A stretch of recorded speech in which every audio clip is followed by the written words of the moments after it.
गौतम बुद्ध का जीवन परिचय। गौतम बुद्ध का जन्म ईसा से 563 साल पहले जब कपिलवस्तु की महारानी महामाया देवी अपने नहर देवदार जा रही थी, तो रास्ते में लुम्बिनी वन में हुआ। ये स्थान नेपाल के तराई क्षेत्र में कपिलवस्तु और देवदल के बीच नौतनवा स्टेशन से 8 मील दूर पश्चिम में रुक्मिंदेई नामक स्थान है, वहाँ आता है, जहाँ एक लुम्बिनी नाम का वन था। उनका नाम सिद्धार्थ रखा गया। उनके पिता का नाम शुद्धोदन था। जन्म के 7 दिन बाद ही मां का देहांत हो गया।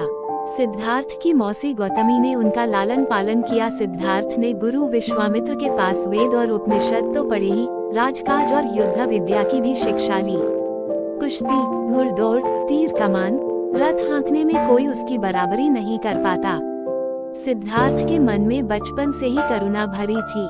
उनसे किसी भी प्राणी का दुख नहीं देखा जाता था। ये बात इन उदाहरणों से स्पष्ट भी होती है। घुड़दौड़ में जब घोड़े दौड़ते और उनके मुंह से झाग निकलने लगता, तब सिद्धार्थ उन्हें थका जानकर वहीं रोक देते और जीती हुई बाजी हार जाते थे। खेल में भी सिद्धार्थ को खुद हार जाना पसंद था, क्योंकि किसी को हराना और किसी का दुखी होना उनसे नहीं देखा जाता था। एक समय की बात है, सिद्धार्थ को जंगल में किसी शिकारी द्वारा तीर से घायल किया हंस मिला। उन्होंने उसे उठाकर तीर निकाला, सहलाया और पानी पिलाया। उसी समय सिद्धार्थ का चचेरा भाई देवदत्त वहां आया और कहने लगा कि यह शिकार मेरा है, मुझे दे दो। सिद्धार्थ ने हंस देने से मना कर दिया और कहा कि तुम तो इस हंस को मार रहे थे, मैंने इसे बचाया है। अब तुम ही बताओ कि इस पर मारने वाले का हक होना चाहिए कि बचाने वाले का। देवदत्त ने सिद्धार्थ के पिता राजा शुद्धोदन से इस बात की शिकायत की। शुद्धोदन ने सिद्धार्थ से कहा कि यह हंस तुम देवदत्त को क्यों नहीं दे देते, आखिर तीर तो उसी ने चलाया था।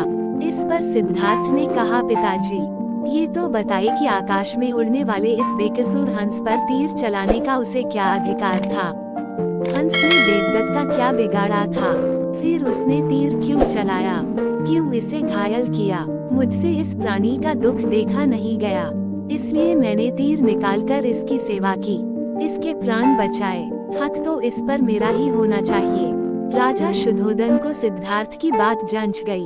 उन्होंने कहा कि ठीक है, तुम्हारा कहना, मारने वाले से बचाने वाला ही बड़ा है, इस पर तुम्हारा ही हक है। शाक्य वंश में जन्मे सिद्धार्थ का 16 वर्ष की उम्र में दंडपाणी शाक्य की कन्या यशोधरा के साथ हुआ।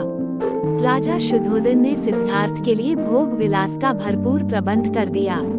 3 ऋतुओं के लायक 3 सुंदर महल बनवा दिए। वहाँ पर नाच गान और मनोरंजन की सारी सामग्री जुटा दी गई। दास दासी उनकी सेवा में रख दिए गए, पर यह सब चीजें सिद्धार्थ को संसार से बांधकर नहीं रख सकी।